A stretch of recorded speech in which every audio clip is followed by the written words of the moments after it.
we got this meeting of the liberal and democratic leaders together with Francois Bayrou, the President of the European Democratic Party, Hans van Baalen, the President of the Alliance for Liberal and Democrats for Europe, more than 60 leaders of our political parties. On top of that, our 7 prime ministers and our 5 commissioners, members of the European Commission. So maybe you can a little bit more silent there in the second part of the room. Thank you. Like in the European Parliament, it's silent always there. Thank you. So we had this important meeting at an historical moment after the dramatic decision by the British people to leave the European Union. And we were very pleased with the presence of Tim Farron, the leader of the LibDem party, who was in fact the only party going 100%, I should say 120% for the Remain. And the fact that so many young people, more than 70%, voted to Remain is proof of the fact that the LibDem is a party working for the future and not for the past, and working for a position that Britain can remain in the European family.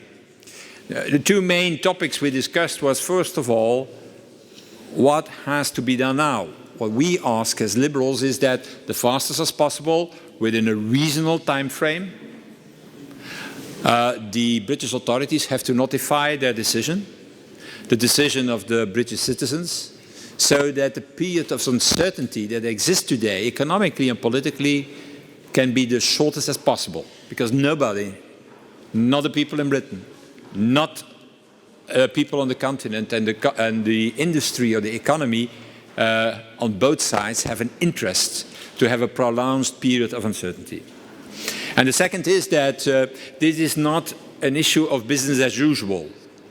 No, there is a question mark about the way this European Union is implementing its decisions and is working and functioning today.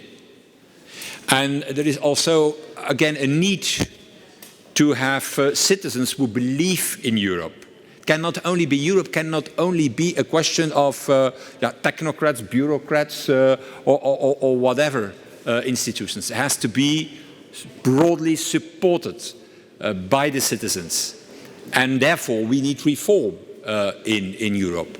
And the conclusion we have made that we as liberals want to work on this reform for the European Union, and that we're going to organize events also to work on this, to prepare this. So I give now the floor to Hans van Baalen, who is the president of the ALDE, and then to Francois Bayrou, the president of the EDP, and Tim Farron has the last word. Okay. Of course, because he is our strong British ally, Tim Farron. Ladies and gentlemen, it feels unreal that we're now talking about the EU without Great Britain. And you never know what happens, because I saw demonstrations. A lot of people say rethink, but I agree with Verhofstadt that we can't rethink forever. But we have to give the Brits some reasonable time. Let us see what develops. In the end, the Brits will be active in the ALDE Party, the Alliance of Liberals and Democrats for Europe. They will play a vital role in this. But I would rather see that Catherine Bearder stays on because the British rethink. But let us see. Thank you very much. Bonjour à tous. Nous avons eu cette rencontre entre les responsables des 2 mouvements politiques qui forment notre groupe au Parlement européen, le groupe libéral et le Parti démocrate européen. Ce qui est très frappant dans cette réunion, c'est le sentiment de gravité de la crise que nous traversons. Le sentiment que tous les responsables ont exprimé que ce n'était pas business as usual, comme tu le disais, Guy, que c'était un moment dramatique, vécu comme profond de tristesse par un grand nombre de citoyens britanniques et européens. Moi, j'ai rencontré des gens qui pleuraient en France de ce qui était arrivé. C'est la première chose. Le deuxième sentiment que nous avons exprimé, c'est que la situation exige une très grande clarté, à la fois pour des raisons économiques et pour des raisons politiques, j'allais dire, pour des raisons civiques. On a besoin de savoir où on en est, et si on s'enfonçait dans un brouillard où pendant des semaines on ne saurait pas quelle décision va être prise, alors on serait devant un très grand risque. La troisième orientation à prendre, c'est de répondre à la question de savoir pourquoi l'Union européenne, qui est vitale, comme idéal et comme organisation pour les citoyens, pour les familles, pour les étudiants, pourquoi l'Union européenne, qui est vitale, a été peu à peu coupée des citoyens. Et la réponse à cette question est pour nous absolument nécessaire. Elle exige qu'on trouve le moyen d'associer les citoyens, au moins de les informer et de les associer aux débats, aux décisions qui sont celles de l'Union européenne, qu'ils sachent de quelle manière ils peuvent intervenir, peser sur l'avenir comme ils le font dans leur vie politique nationale. La quatrième orientation, c'est que l'Europe sache séparer ce qui est essentiel de ce qui est accessoire. Pour les citoyens, un grand nombre de citoyens, ce qu'ils reçoivent de l'Europe, c'est des choses qu'ils considèrent comme accessoires, des normes, des décisions réglementaires, et pas les grands choix qui touchent à la sécurité, à la recherche, à la défense devant des manœuvres commerciales déloyales, par exemple, comme ça arrive assez souvent devant les grands ensembles que sont la Chine et quelques autres. Autrement dit, que l'Europe puisse traiter des problèmes migratoires, que donc elle puisse traiter des problèmes de développement pour lesquels il n'existe aucune réponse nationale à l'encontre de ce qu'un certain nombre de gens disent. Donc un recentrage de l'Union, l'affirmation du caractère vital de son existence et l'association enfin des citoyens par des décisions simples à ce que les décisions de l'Europe doivent être. J'ai été frappé du souci qui était celui de tous les responsables qui étaient là et de leur volonté d'apporter des réponses communes, libéraux d'un côté, démocrates de l'autre. Merci beaucoup. Tim. Merci, Francois. Thank you, Guy, and thank you, Hans, and thank you all of you being here today. Look, I'm a Democrat. I accept the outcome of elections. If you lose, you must respect the people and what they say. Doesn't change the fact that I am utterly heartbroken.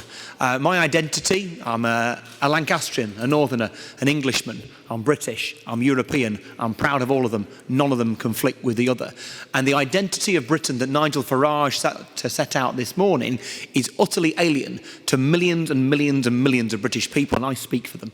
There are 16 million people who did not vote for that vision last Thursday, and many more of the 17 million who do not share Nigel Farage's view of a narrow, insular, difficult Britain that does not want to play its part in the world.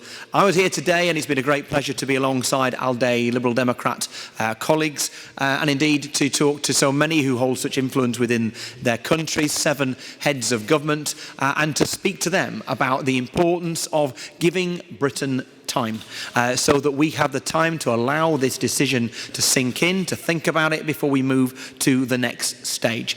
And that is what I want to just talk about now. You see, what I want is for British interests to be defended. I was here to fight for the best deal for Britain's best access to the single market, free movement, to prosperity, to security, to working alongside other countries who are our friends and our neighbours, no matter how much we may have treated you in the last few days.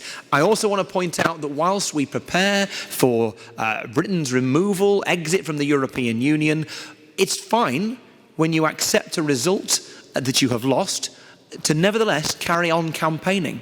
People like Nigel Farage lost the 1975 referendum in Britain.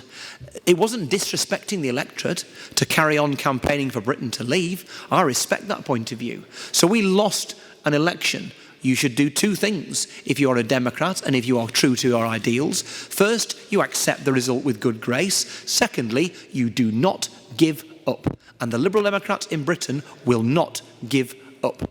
We will stand at the next election alone, if need be, as the one party in Britain who will say that Britain's place is in the European Union. We will give the British people a chance to think again and to look at how Britain can best prosper in the world in European Union, taking control rather than losing it in the way we have these last few days. What matters to me is British prosperity, British jobs, British influence. As things stand, all of those things are diminished.